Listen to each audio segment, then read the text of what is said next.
All right, guys, you see it. 1 million acres now. It's the biggest fire in Texas history. It's now affecting parts of Oklahoma as well. We'll get into that as well as how to disaster prep in anticipation for something like this. But first, I want to talk about this Suron gear review. If you haven't seen it, I just did a gear review, kind of first impressions of the Suron Light BX. I have no affiliation to Suron. I'm not sponsored. I paid $3,800 for that bike off of Facebook Marketplace. Now, I follow a guy named Soronster. He's a guy who does content with a helmet on and really inspired me to get into this electric bike world. Now, a lot of you have reservations about anything electric. The political landscape has certainly affected that, and I get it. To each their own. But let me lay out a few things before I transition into disaster prep. Number one, if you live a lifestyle of preparedness, you should always be thinking about contingencies. Like what happens when the thing that you depend on the most fails? It's typically laid out in a PACE plan, a primary, alternate, contingency, and emergency plan. But imagine you depend on gasoline the most. Most people do. Fossil fuels affect our daily lives. From the way that we commute to work to the actual clothes we're physically wearing, fossil fuels play a huge role in our lives. In the worst case scenario, especially with supply chain infrastructure being affected, you're not going to have the truck driver from the oil refinery delivering the gas to your local pump. I mean, a lot of people say, well, electricity is the worst thing to depend on. I don't agree. I mean, there's many reasons why electricity might be the most dependable thing. So let me lay out a couple things. One, a bike is very different from a car. And the power consumption, how you charge it on the road, even how you charge it at home. But we're talking about a bike, a 40 amp hour bike. That's what we're talking about, 60 volts.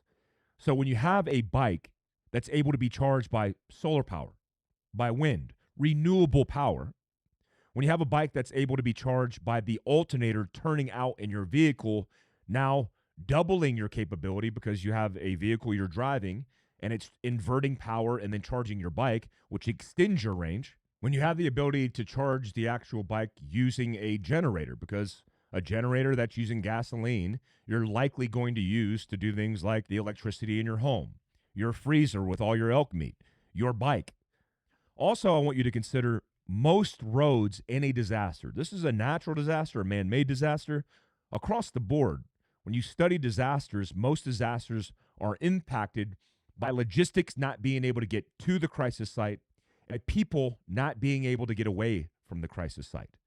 I mean, the perfect example is Lahaina. Another perfect example is the Paradise Fire. Another perfect example is Texas. Like when you need to get out of harm's way and everybody's thinking the same thing, you get gridlock. And that almost always happens. It even happens when it's not warranted because people panic and their first response is to get in their car and get on the road.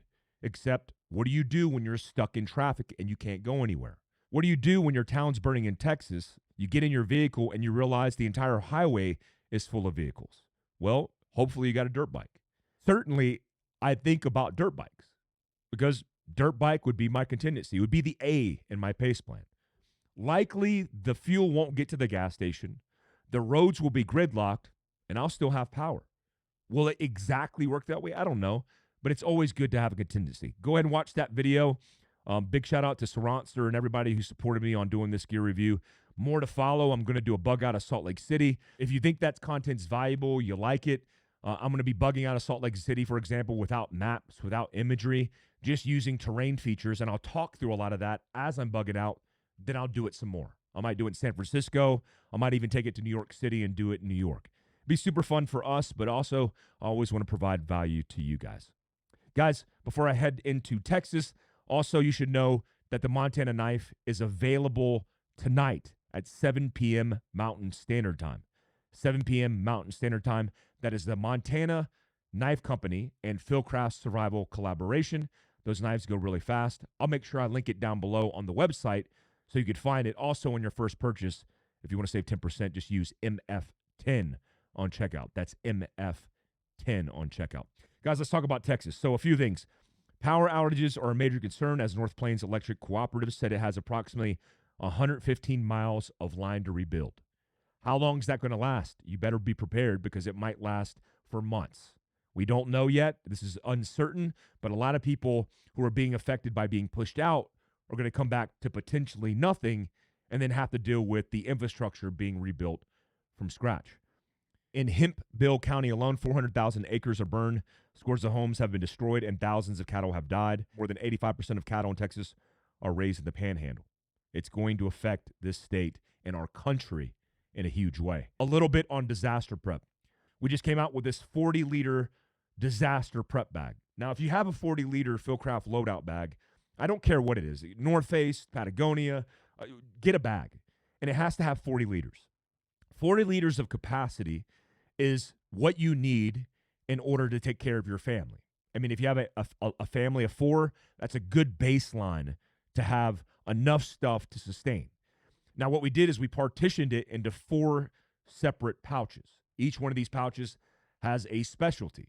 For example, red, because it's color coordinated, for me is first aid. For you, it should be first aid as well. Has a little area where you put a patch, and now I have all the things that I need for first aid for my family, not just for myself. Also, you could do communications. Like I have one of Evan's Radio Made Easy kits inside of my commo bag, as well as a cheat sheet from Josh Noss of Ham Radio Crash Course. So all my communications for my family. 2 walkie-talkies, essentially. They're ham radio, GMRS radios, but have 2 means of communication. So you can give one to your spouse, one to your kid, and be able to communicate. Also, you can monitor frequencies, including emergency management. When you build this out, it's going to be built out for, number 1, security. You need to have something in the bag to be able to protect you just in case. That needs to be an extension of your capability. Don't just have another EDC. Have something that would extend your capability. Have the truck pew. When we look at the disaster bag as well, it needs to be load bearing. You need to be able to put it on your back, have 2 straps to load bear it to be able to ruck it out of harm's way. I mean, I like that idea on jumping on an e-bike, a motorbike, or even my vehicle. Also, you should have this bag pre-staged in a location where everybody in the family knows exactly where it's at. Is it at the front of the door, in the first closet? Is it in the back of the vehicle? Where do you keep it? At your workplace? Because if something happens, you need to be able to grab that bag and break contact immediately. You shouldn't be building a disaster bag when you find out there's a fire in an adjoining county. You should be building it now. And then all the equipment, try to get standalone unilateral equipment. Don't have like a Garmin device inside this bag and then cross-load it against your hunting equipment because you'll forget about it, and then when you go to grab that bag, you won't have it. For med and communications especially, try to very specifically have the things you need in that bag. For example, prescription medications. You want to put your overflow of prescription meds in this bag so you don't have to worry about it. Yeah, check on it, rotate through it if you have to because it expires, but make sure that's standalone so you don't have to go through the cupboard to find your meds to be able to take with you. You could just grab the bag.